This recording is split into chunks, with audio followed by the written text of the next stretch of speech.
So, today is another wonderful day. Our exciting series of lectures are continuing. And in this afternoon session, we have a new lecturer named Professor Subir Sarkar from the University of Oxford. It is my pleasure to let you know that Professor Subir Sarkar is a world-class expert with broad interest, scientific interest. Amongst them are the interference between fundamental physics and astrophysics and cosmology, specifically theoretical aspects of dark matter, inflation and large-scale structure formation, the cosmology of neutrinos and other relict particles, primordial nuclear synthesis, cosmic microwave background, and etc. Professor Subir Sarkar was educated in India at the Indian Institute of Technology. Then he obtained his PhD from the Tata, the famous institute, Tata Institute for Fundamental Research in Bombay. And later, his world line passed through many places in the world, amongst them CERN at Geneva, Oxford Astrophysics, Rutherford, Appleton Laboratory, and etc. And finally, he became a professor at the University of Oxford. He has kindly agreed to visit us and give a series of lectures in this school. Professor Subir Sarkar has a number of others, amongst them a Niels Bohr professorship by the Danish National Research Foundations, Homi Buhaban Medal and Prize, and so on. Please join me to welcome Professor Subir Sarkar.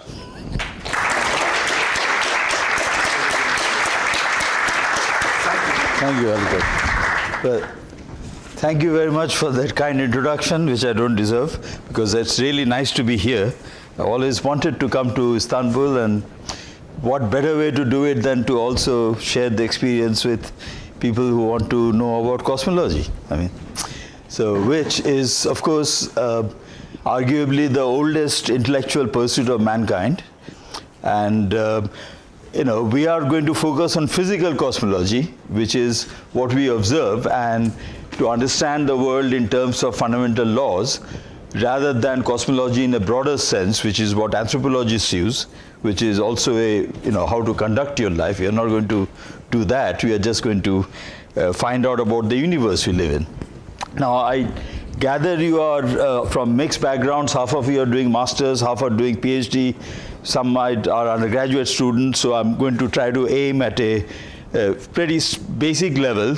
So this lecture will introduce you to cosmology, not in the usual way by starting to write down the Friedman-Robertson-Walker metric, but try to ask you to come with me on a voyage of trying to find out what the universe is like by imagining that we have access to every modern instrument, every telescope that has been made, and we just want somebody to tell us succinctly what has been learned about the universe.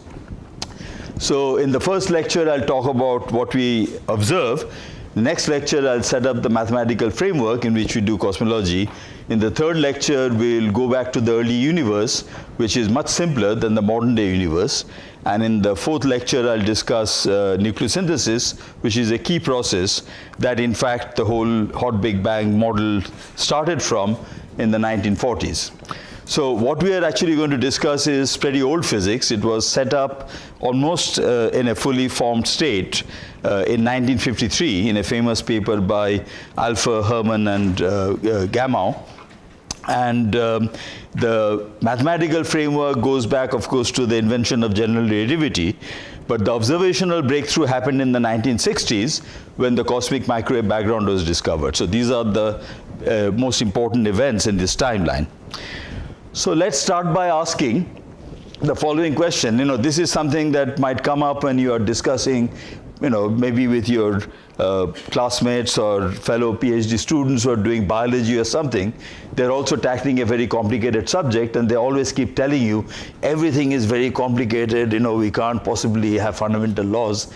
And they are right, because they see a complexity just as we see. We see planets and stars and galaxies and groups and clusters of galaxies. And when we do large-scale maps of the universe, we see huge structures, hundreds of millions of light years across. And this is the Sloan Digital Sky Survey, which is still taking data, where you have mapped out to about 600 megaparsecs. So some basic units you all know, I think. A parsec is 3 times 10 to the 18 centimeters. This is the distance at which an object on the sky will move by 1 arc second as we go around the sun. So if you observe it 6 months apart, that's the parallax. And that's why it's a convenient unit. And megaparsec is, of course, 10 to the 6 parsec, and the scale of the universe is actually a gigaparsec. That's 10 to the 9 times that, so 3 10 to the 9 parsecs, okay? So that is the scale in which you'll work. Now this is actually extending to about 0.8 of a gigaparsec. So the question is, how can we describe this kind of complexity by some simple model? Because, physics means doing things simply. We are not trying to complicate matters. So the first thing to observe is that the universe is very lumpy, as we see around us, but if we average it on bigger and bigger boxes, then it appears to get smoother and smoother. So this is a very busy plot taken from Max Tegmark, who compiled it, which shows if you take a box with a scale of 10 or 100 or 1,000 million light years, and you average within that, then you ask for what is the fluctuation in the density on top of the average density, and that is plotted here. So you have fluctuations on the scale of the present-day horizon or Hubble radius, which is of order tens of gigaparsecs, which are of order 10 to the few times 10 to the minus 5. But if you get up to the scale of a galaxy or smaller, then you would get up to density contrasts which are greater than 1. You are in the non-perturbative regime. But for a large part of this so-called power spectrum, you are actually in a linear regime, and in fact the fluctuations are all smaller than 1. So therefore they are tractable. They can be analyzed in a framework of first order perturbations to general relativity, and we understand that quite well. In fact, this blue line that you see here is the expectation of the standard theoretical model that we use today to model the universe. And you can see that, broadly speaking, it's not such a bad fit, given that we are talking about 5 orders of magnitude in scale. And the probes that are being used to delineate this power spectrum range from the cosmic microwave background, which I measured. These are the fluctuations we see in the CMB. On scales of hundreds of megaparsecs, we have these large surveys of clusters of galaxies and the galaxy redshifts. So this is a redshift survey. You take a picture of the sky, and on that picture, you then identify where the galaxies are, then you drill holes in the back of the plate, and you put in light fibers at the position of each galaxy, and then you put that back in the focus, and you bleed that light off and send it to a spectrometer, and you measure the redshift of the galaxy. A very expensive business, which is why we don't have more than 1 million redshifts at the moment. But in the near future, we will have surveys coming online that will give us 10 or even hundreds of millions of redshifts, and then we will be in business. Then we can do some of the cosmological tests that I'll tell you about later. Then actually on a broad range of scales, you have gravitational lensing, where you see multiple images of distant objects like point sources like quasars, lensed by intervening dark matter, and that provides a very unique and marvelous probe of the distribution of matter in the universe. And the Euclid satellite that is going to be launched in a couple of years will make major advances in that direction. And then you have the Lyman alpha forest, of which I'll talk more later. So broadly speaking, we see that the universe has got small fluctuations over most of its length scales and therefore might be amenable to a perturbative analysis, which is really what we need to do or know to do. And it is also the case, if you look at a standard textbook, thank you so much. If you look at a standard textbook, I recommend this one by Jim Peebles, who was in America what Zeldovich was in the Soviet Union. They formulated the hot Big Bang model of cosmology as we know it today, back in the sort of 60s, starting in the 60s. And what Peebles says in his textbook is that if you look at the brightest radio sources at some wavelength and you plot them on the sky, they are roughly uniformly spaced about us. I mean, ignore that little fault, okay? So on this basis, it looks like the universe is isotropic around us, and this is the foundational principle of the standard cosmological model.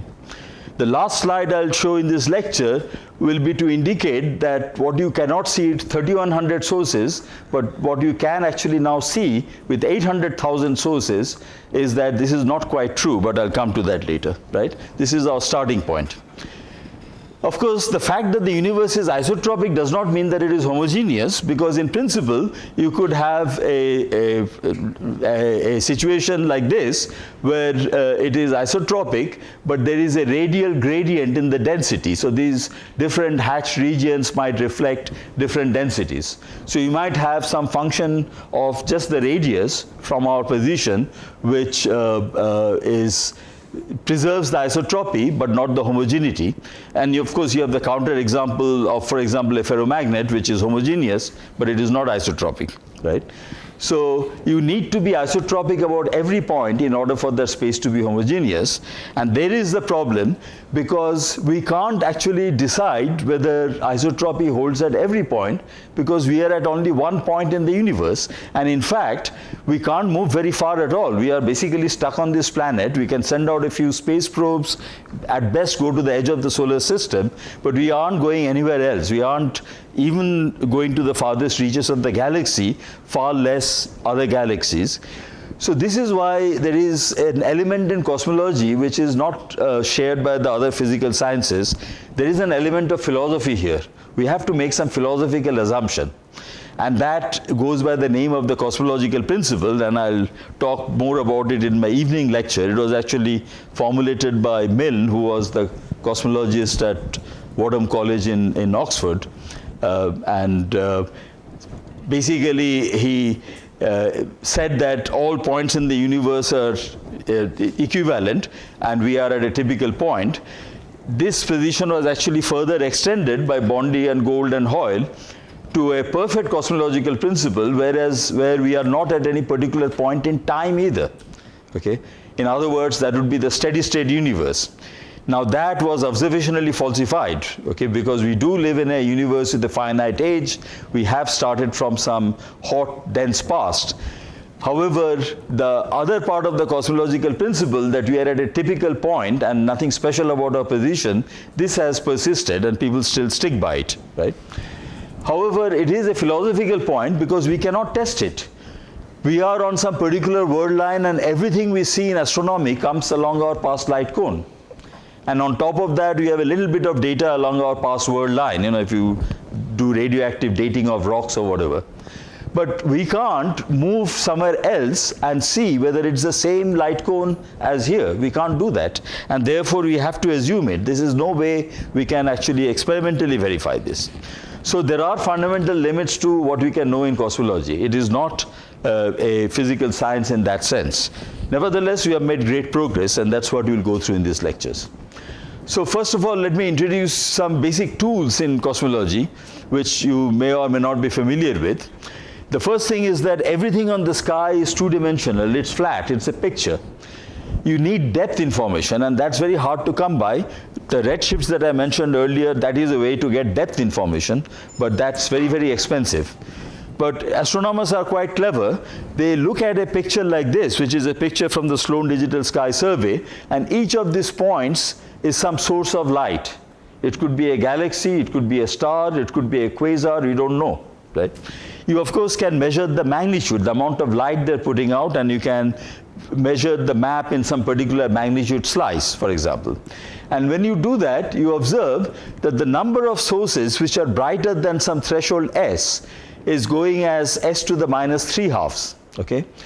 Now, why should you expect that? This is in fact something that Hubble showed in 1929, that was what he was inferring from the objects that he saw in the sky. If you have a Euclidean space and objects of identical luminosity which are spread at random, then their fluxes are decreasing as the square of the distance, but the number is growing as the cube of the distance, hence minus 3/2. Okay, this is sometimes called Olber's paradox. It's exactly the same problem. So this is the dimensionality of the space that is being reflected in this exponent. Now, astronomers don't actually talk about brightness in terms of, ergs per centimeter square second, whatever. They talk in terms of magnitude, which is just a logarithmic measure of this brightness, and they take the log and then they multiply it by minus 2.5 to confuse physicists, so that something which has got a larger number is actually fainter, okay? And it's a log scale, remember that, because in astronomy you've got a huge range of things. Now let me show you the magic that comes from simply doing this very simple exercise of asking, if I consider shells of galaxies, each of intrinsic brightness L, and I ask for the brightness at the origin, it'll be L by 4 pi r square, and then you ask what is the number in the shell, it's 4 pi r square dr, and you integrate it out. That's how you get the thing going as r cube. This is the plot of the actual things that you see here, and this is the line that in fact corresponds to a slope of S to the minus 3/2. This is actually plotted in terms of magnitude, so this is a slope of 0.6. Okay, this is the number of galaxies per magnitude interval versus magnitude, and you can clearly see that they do follow the expectation that you had for random distribution of objects in Euclidean space. Okay. However, observe that there is another line here, the ones with the crosses, that has a slope of -1. Instead of S to the minus 3/2, it has a slope of -1, S to the minus 1. And they are stars. Can you figure out why? Because the stars are also emitting light according to the inverse square law, the same law for all objects, but the stars are not distributed in 3 dimensions, they're distributed in 2. So, like I said here, this one tells you the volume, and this one tells you the flux law, right? So it's -2/2. Isn't this powerful? You looked at this picture, you couldn't tell which was which, but if you do this test, you can actually separate the stars from the galaxies, right? Very impressive.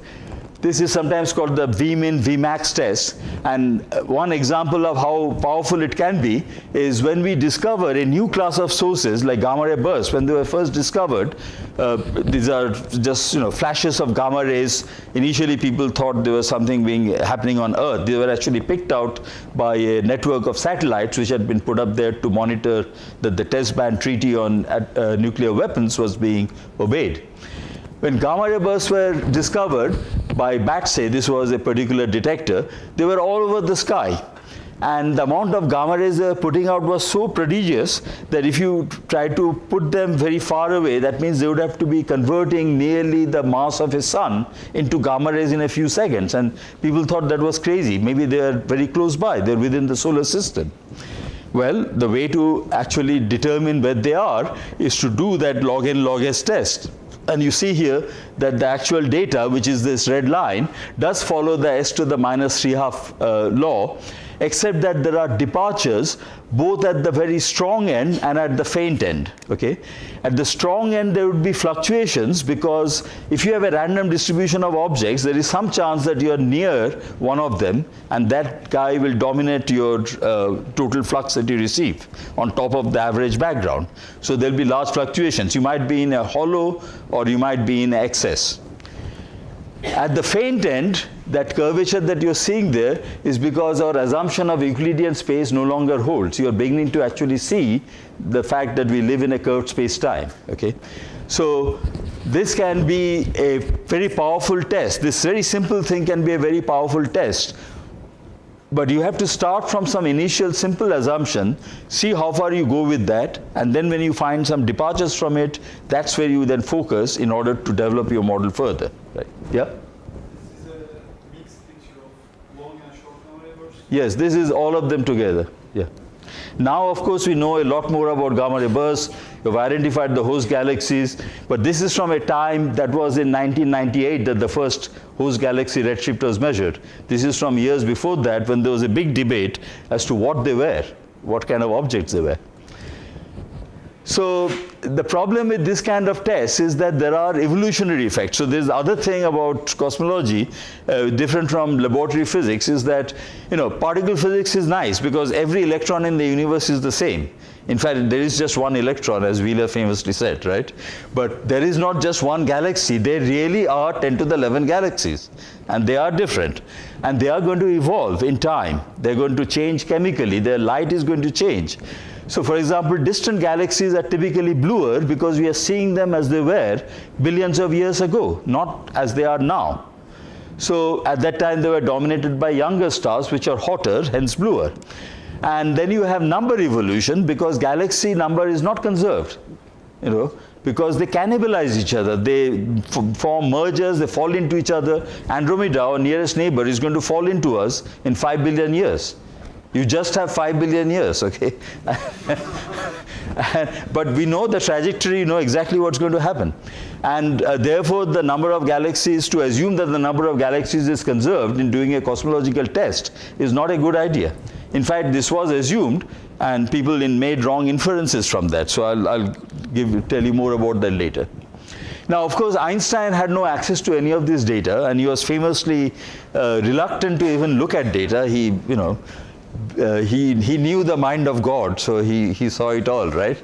Now, he said that the universe is homogeneous and isotropic when averaged over large scales.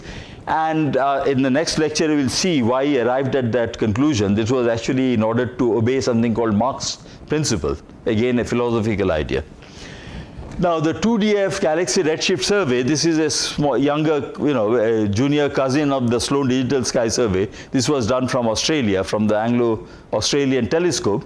And you can see here the scale in redshift and the corresponding scale in light years. And you see this huge so-called cosmic web of galaxies, huge walls and filaments and voids, which is for how the galaxies are laid out. And people often look at this picture and say, well, you can see there are a lot of fluctuations, but on large scales, the distribution is homogeneous. And I've stared at this picture many a time. I can't see that. You have to do a quantitative test, okay? I mean, how can you tell from looking at this? Now, actually, the galaxy distribution is not homogeneous. It is actually fractal on small scales. It has got a fractal dimensionality of 2 because the galaxies are on giant sheets. They're not really distributed uniformly in a volume. But the statement that you'll find in most textbooks is that averaged on very large scales, it becomes homogeneous, right? However, on the larger scales probe, so this thing goes out to 600 megaparsecs, and there is a wall here, the Sloan Great Wall, which is in fact 600 megaparsecs or so in length. So you are seeing structure on the scale of the depth of the survey. So you still have not convinced yourself that you have reached the point at which all structures are smaller than the depth that you are surveying. And therefore, the scale of transition to homogeneity is not at all obvious. When I say homogeneity, what I mean here is statistical homogeneity. Obviously, we are talking about some kind of a fluctuating field, so there is going to be variation from one end to the other. Yeah? Sorry, the old galaxies, as you said, were hotter, so they have higher frequencies. Yes. But on the other hand, they get more redshifted. Yes. So how do we distinguish, for example, at last we have maybe the same luminosity, the same frequencies? No, so there are two parts to your question. You are saying that the more distant galaxies, of course, by definition, are more redshifted, right? But they are also, we are seeing them as they were when they were younger, so they were bluer in color. So when you take a spectrum, all this becomes obvious, okay? Because the spectrum of the stars is not uniformly scaled as the redshift will uniformly scale every wavelength. The redshift does not distinguish between wavelengths. It moves every wavelength by the same factor, right?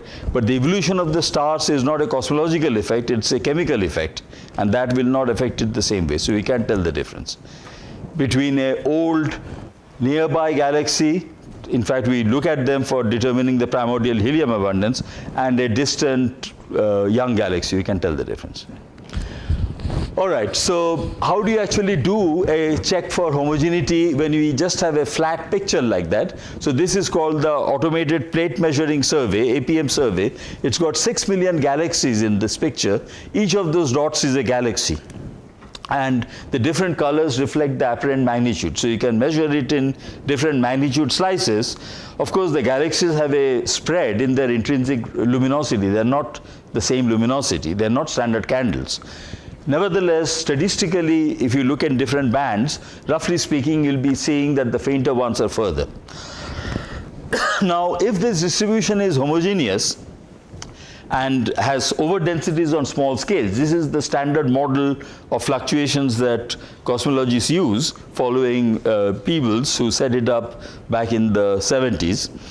Then if there is a characteristic scale of clustering, so there is like a standard rod which reflects what is the probable distance of the next galaxy. If I take this further away, that standard rod then subtends a smaller and smaller angle, right?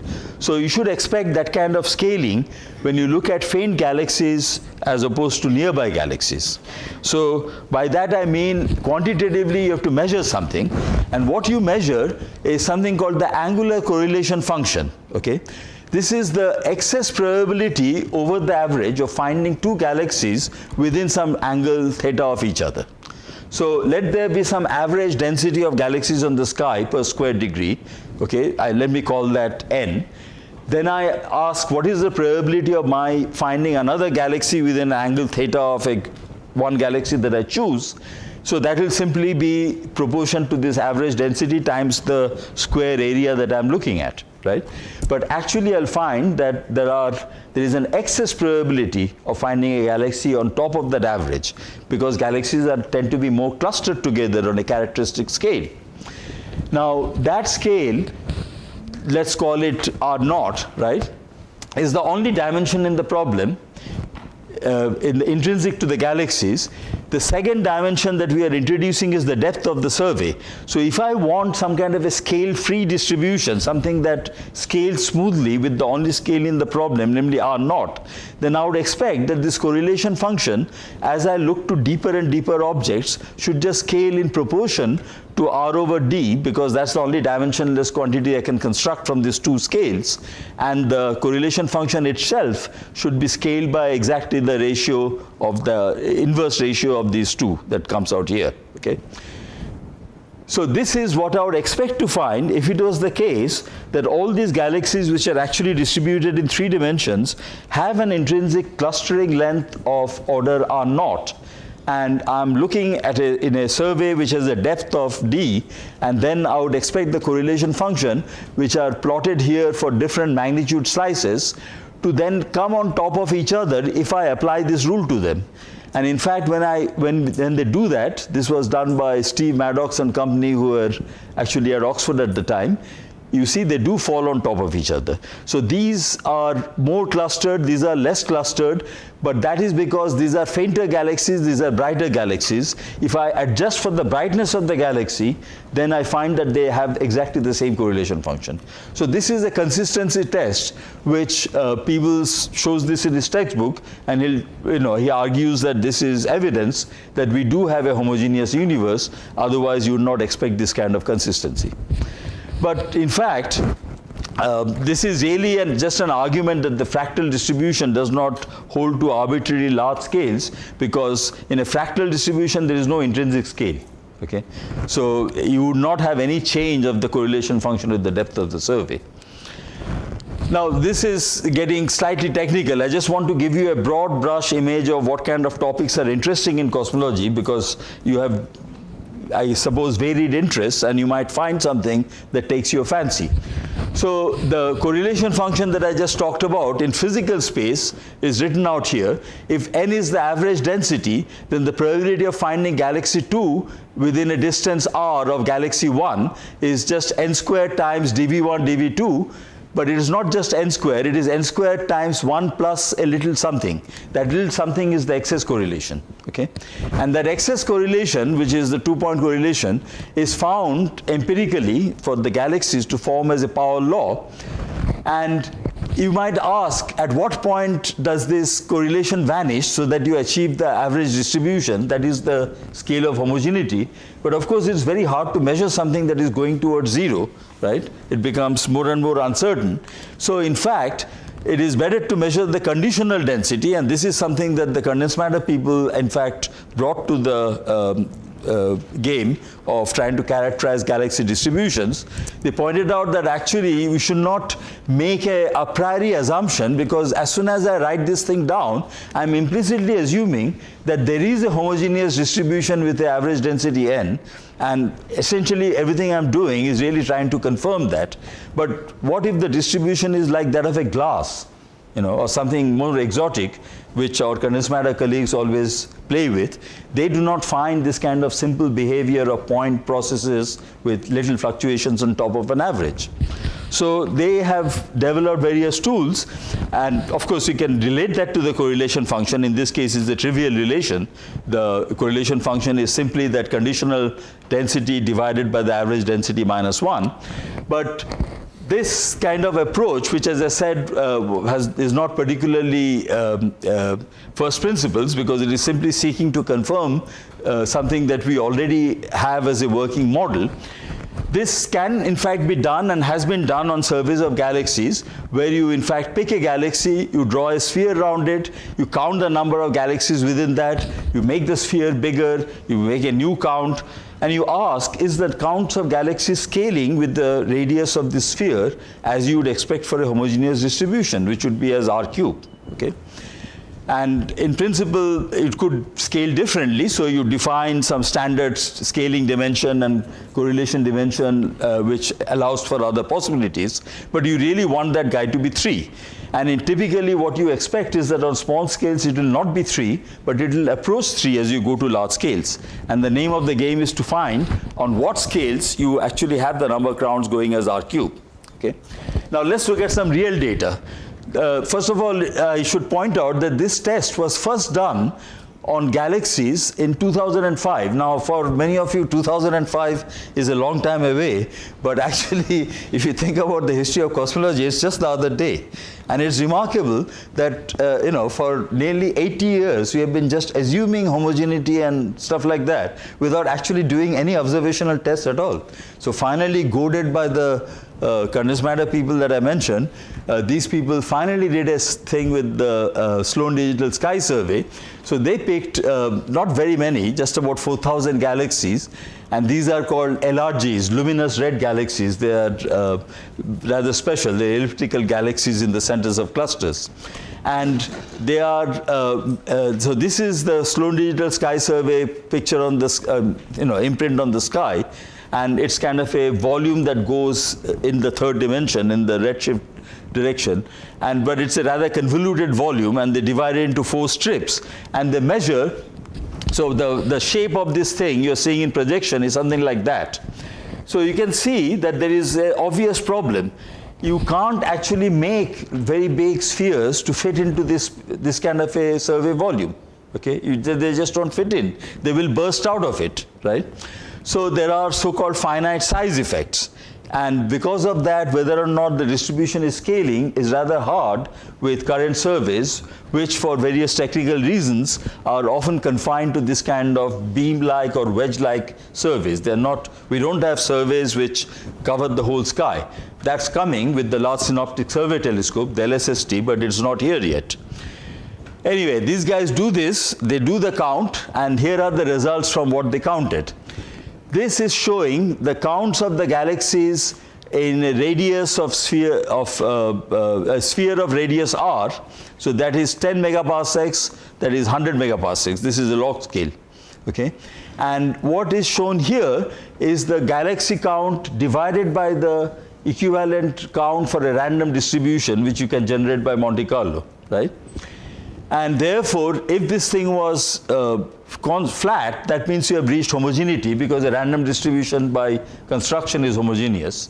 But in fact, as you see here, the distribution on smaller scales is not, in fact, doesn't have a dimensionality of 3, it's got a dimensionality of 2. You can see it here, right?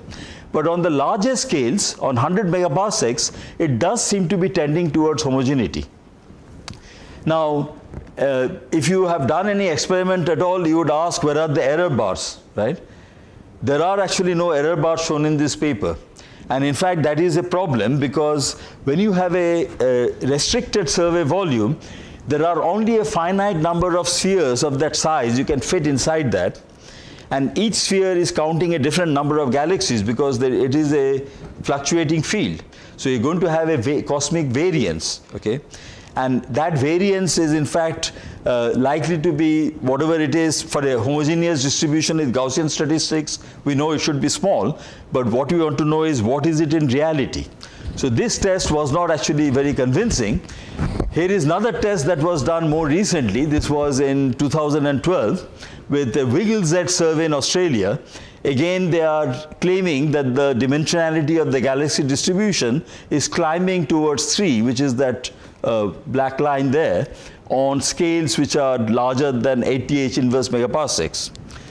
In this case, it was actually even weirder. When I read this paper, I wondered how they could have fitted in 100 megaparsec radius spheres into their survey volume, which was very convoluted. And then it turns out that they couldn't. It actually went outside the survey volume. So they filled them with galaxies drawn from a lambda CDM model simulation. But of course, that is homogeneous by construction. So they were basically putting in the answer that they've got out, okay? You will find in cosmology this often happens. People are now so fond of simulations that they sometimes forget what is the actual physics of what they're doing, right? So please don't make this mistake. Think about what you're doing when you ever analyze some data, right? Because if in fact these guys were right and the 100 megaparsecs is the scale of homogeneity, there should be no structures or flows on scales bigger than 100 megaparsecs. Is that true? Let's go take a look. First of all, the cosmic microwave background is not isotropic. That's the thing that everyone tells you. The cosmic microwave background is accurately isotropic to 1 part in 10 to the 5. No, it isn't.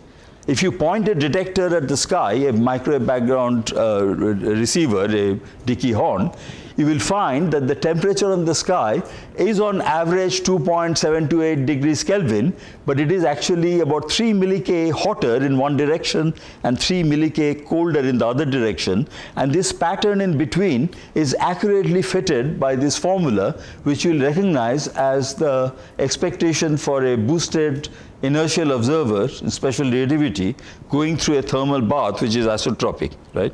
So you could interpret this dipole pattern that you see here as due to our motions to the cosmic microwave background. It's an interpretation, okay?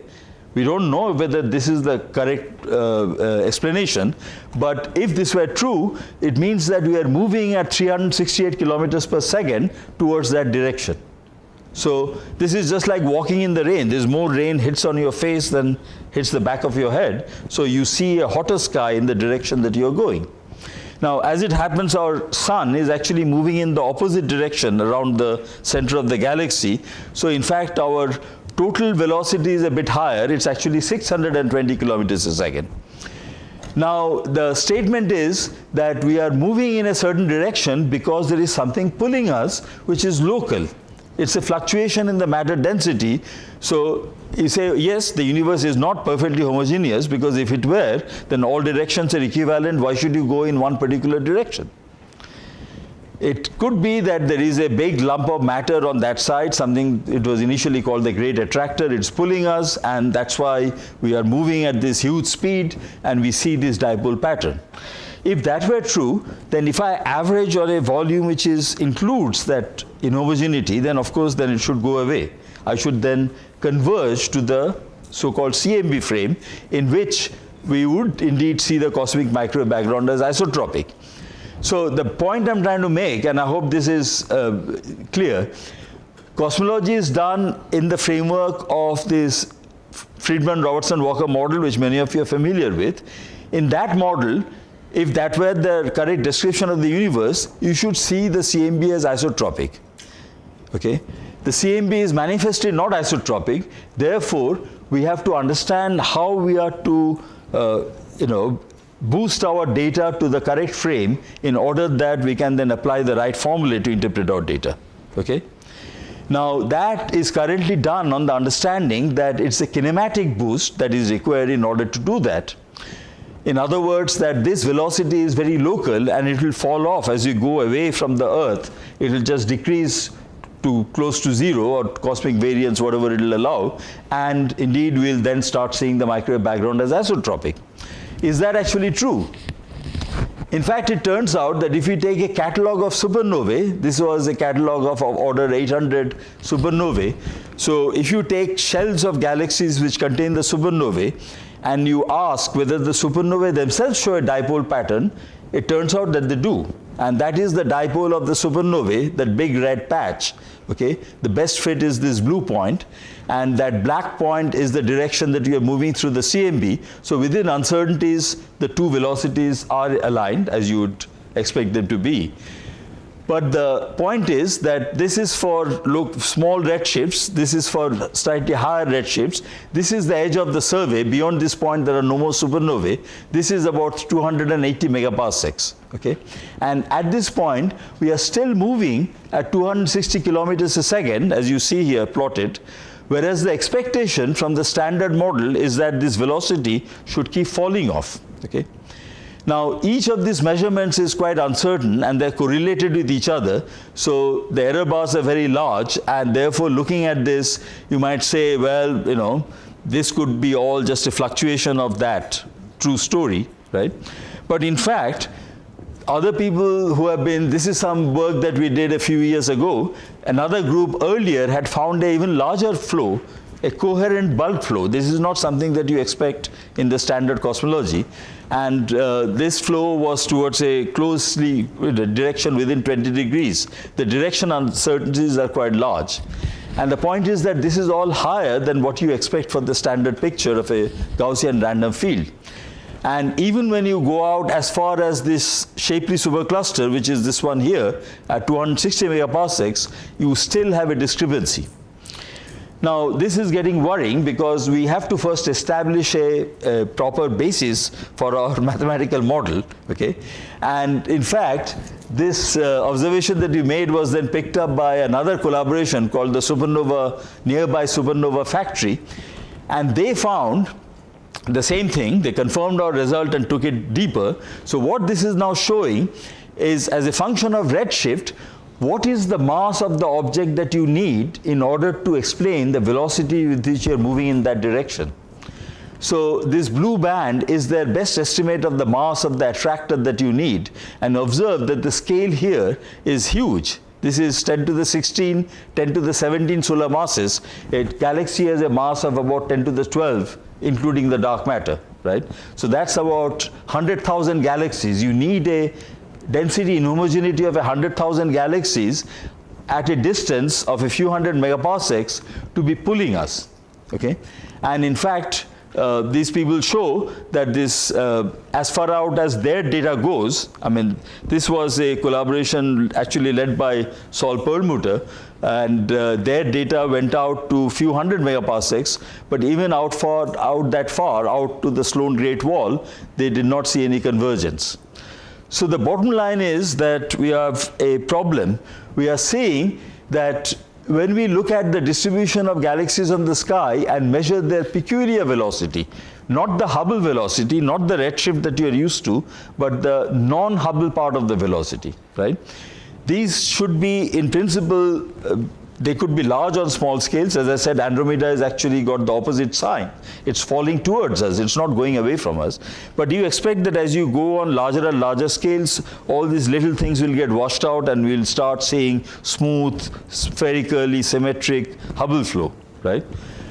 What we are actually seeing when you look at the data with independent distance indicators, that and this is the largest such survey done, the 6-degree field peculiar galaxy survey, you find that in fact a number of such observations are indicating a large bulk flow, okay, and roughly in the same direction. The problem here is that you need independent distance measurements. Normally the redshift is used to measure the distance, but we are now saying that we can't trust the redshift because these are peculiar flows, these are non-Hubble flows. So you need to measure the distance independently, and that is a serious problem. In this case, they are using something which is an empirical relationship that we know for elliptical galaxies between their brightness and extent. So it's called the fundamental plane relationship, or you use something called Tully-Fisher relation that says that the mass, the visible mass, the luminous mass of a galaxy correlates with its velocity of rotation to the 4th power very well. So you use empirical relationships like that to determine the distance. And when you do that, you find that this is quite recent. This is from the 6GF Galaxy Redshift Survey, which has the smallest error bars to date. And they find that the peculiar flow is of order 400 kilometers per second on a scale of several hundred megaparsecs, whereas the expectation from the standard cosmological model would be, according to this is a technical thing that I want to explain, according to what kind of a smoothing window you use, you would expect that to be this dotted line or this black line. And you can see that the observation is clear of those.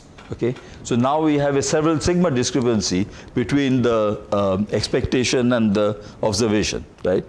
Now, the idea is that with the current model that we use, the statement is that, okay, it's not exactly isotropic and homogeneous like the FRW metric. We actually live in a universe that has evolved from small density fluctuations, which we see on the cosmic microwave background, and these had a distribution that is described by Gaussian statistics, because they came from something like inflation. It was the quantum fluctuations of some scalar field, so everything fits. You expect that to be Gaussian. If that were so, then these Gaussian fluctuations have a well-defined, of course they're Gaussian fluctuations, so we know what the statistics are, and we can compute exactly at what rate the fluctuations in velocity, etc., should fall off, as is indicated by these lines. Okay, so theoretically what we expect is not quite borne out by the observations. Now this tension has been growing, but of course you could ask, if I really lived in a universe such as the one I just mentioned with Gaussian random fluctuations, then maybe on some sufficiently large scale and some corner of that universe, I would find the weird conditions that I'm finding. So in other words, how weird are we? How non-Copernican are we? Well, you can actually answer that question because people do these Hubble volume simulations in the lambda CDM model, and the biggest such simulation is called dark sky.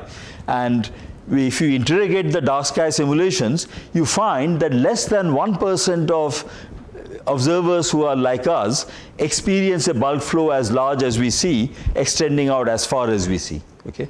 So in other words, bottom line of all this complicated story is that we are not Copernican observers. We are less than 1% likely to be Copernican observers, and we have to take that into account.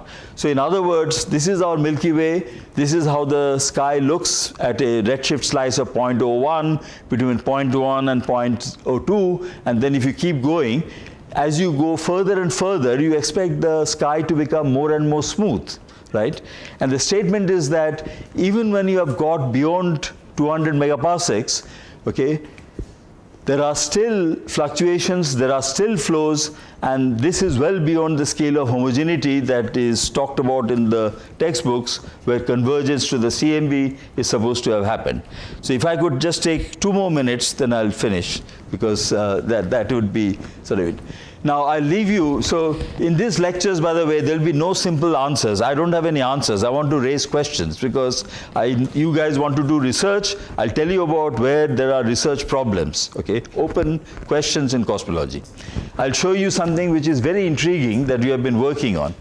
Now, if this cosmic microwave background, the dipole, is due to our motion through it, we should see the same dipole in anything else which is also isotropic on the sky. One such thing is the distribution of radio sources. So I showed you a picture from Peebles' book with 3,000 radio sources. This is one from the NVSS catalog, which was done from Socorro, New Mexico, and this is from Molonglo in Australia. There are two surveys of the sky. This is NVSS, this is SUMS. They cover, they have of order million galaxies, radio galaxies, okay? And what we did was to combine them, so you had a full galaxy, full sky survey, and then we looked for this simple effect that you would expect to find. One is aberration, which goes back to Bradley in the, whatever, 18th century, I guess, which is that a star looks at a different position in the sky than where it really is for a moving observer. And this is how, in fact, the speed of light was measured initially. You also have the effect when you're moving that there is Doppler boost, so the frequency is packed as it comes towards you. So if you're looking at a distribution of sources with a distribution of flux densities, say distributed as a power law, then what would happen is that because you are boosted, you are seeing the fainter sources are boosted up in frequency, and therefore they come at a different point on the spectrum than they would normally to a static observer, and you have to correct for that. And this was all sorted out long time ago by George Ellis and John Baldwin, okay? And using that this simple formulae from this thing, you can analyze that distribution of objects on the sky, and you find that there is a strong dipole in that data. Here is the dipole. It follows exactly a cosine curve as you would expect. So the black lines are the data, the red line is the fit, okay? And you can actually visually see the dipole, okay, on an appropriate scale. So everything is fine. It is in the same direction as the CMB. Great. Slight problem. This dipole is actually almost 4 times as large as the dipole of the CMB. Although these sources are at a redshift of 1, the CMB is at a redshift of 1,000. It doesn't make any sense at all, right? So this surprising thing was first pointed out by a radio astronomer called Singhal in India, and nobody took any notice of him. They said they had not, he had not allowed for various selection effects. There could be errors due to contamination by the galactic plane and so on, so on. We have taken account of all those things, and this result is robust. However, you could ask, how often would you see something like that just by chance? So if you have 1 million sources, you can do Monte Carlo simulation, and if you do that, you find that this thing is 99.75% likely to be true, which sounds very impressive, but actually in terms of sigmas, it is only 2.8 sigma, right? So if you're a particle physicist, you won't get out of bed for that, right? Because, you know, we only think 5 sigma is convincing. 3 sigma is not, you know, at all impressive. However, by the standards of cosmological inference, this is actually quite significant. Most of the results that you have heard about in cosmology are at this level. Nevertheless, I don't believe it. This is just a statement of the fact that it could be wrong. It could be a fluctuation of 2.8 sigma. The good news is that there is something called the square kilometer array right now under construction, and soon in a few years it will give us not 1 million, but 100 million radio sources, and then you will know if this is true, right? But I'm just showing this to illustrate to you that the technology required to do this kind of analysis is very simple, right? And yet, people don't do these things. They, should ask fundamental questions which you can ask with existing data, not just look to the future. And this is in fact an open issue which in fact needs to be understood, whether in terms of challenging the usual kinematic interpretation of the CMB or not, I don't know. But it is true that people have long ago talked about whether the universe might actually be not the standard FRW model, but a so-called tilted universe in which our frame is not that of a isotropic Copernican observer. I think this is a good point to stop. Thank you.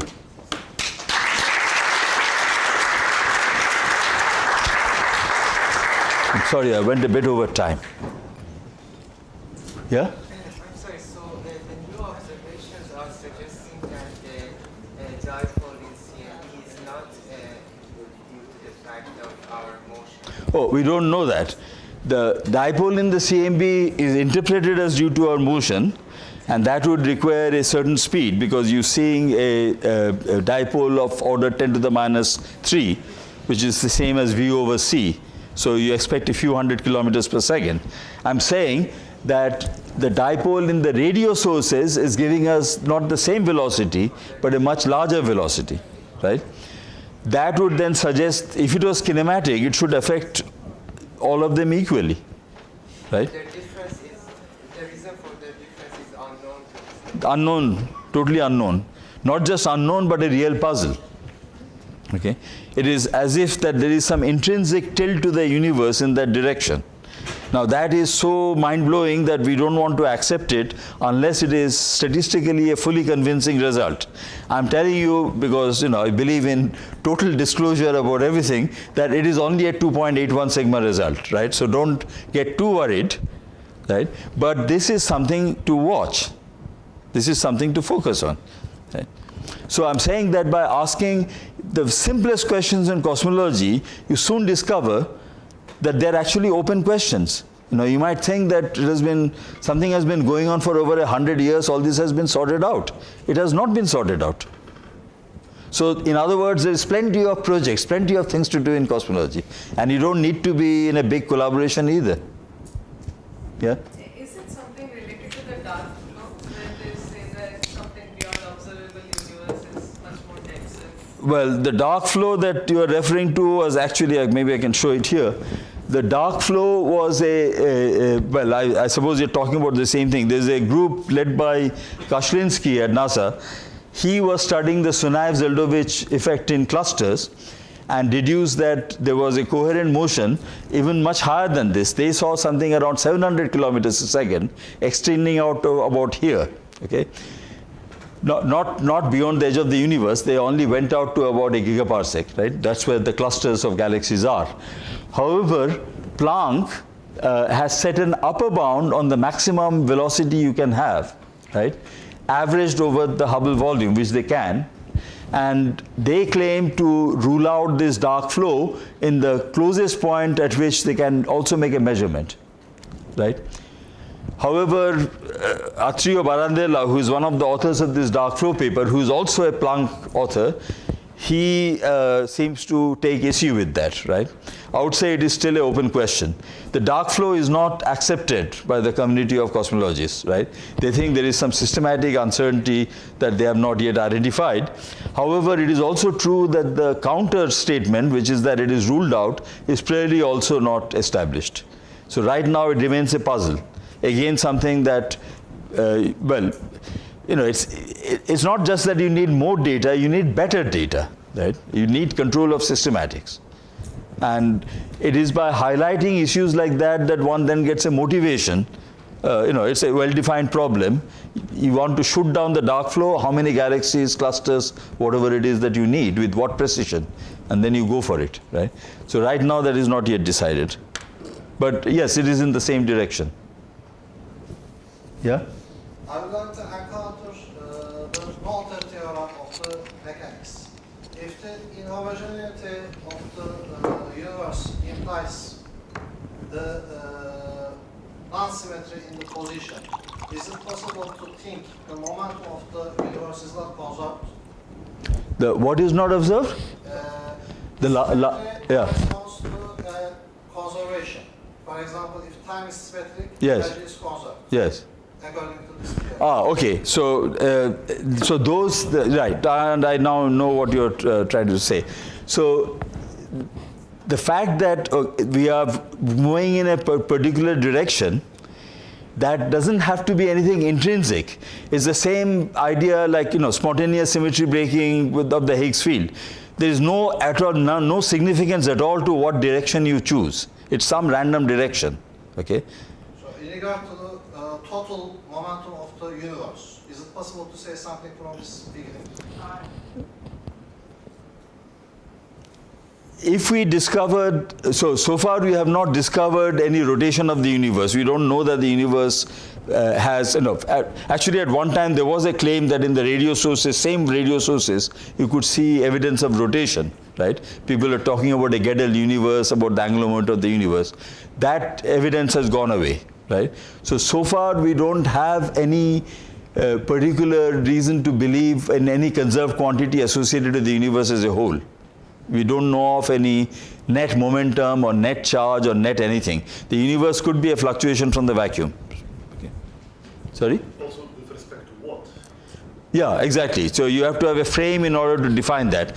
This thing that I was talking about, the tilted universe thing, that is defined, the observer is defined with respect to the idealized isotropic co-moving frame in which the CMB would have looked isotropic. Okay. Now, once we establish, if these things are established, then it will raise the kind of questions you're asking. But right now we are busy with the data. Yeah. Yeah?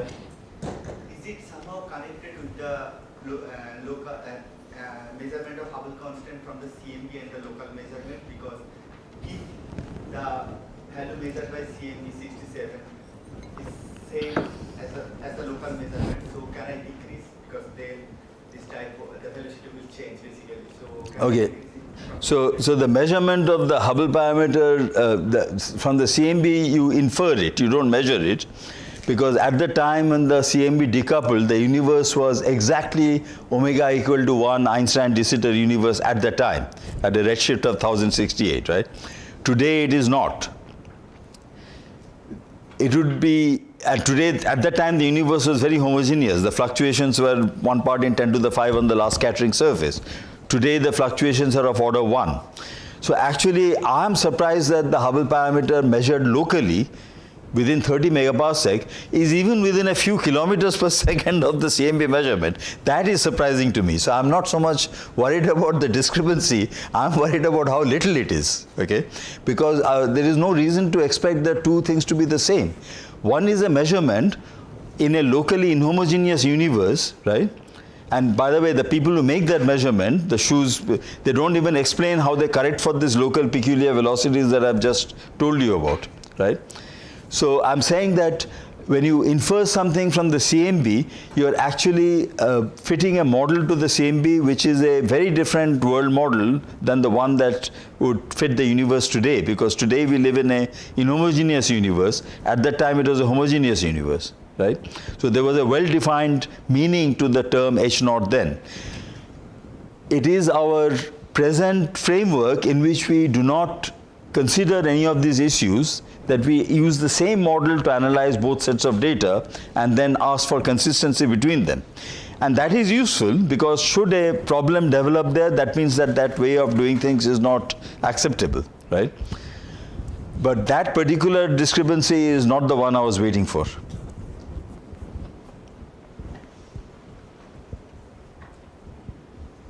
Okay. Yeah? Set.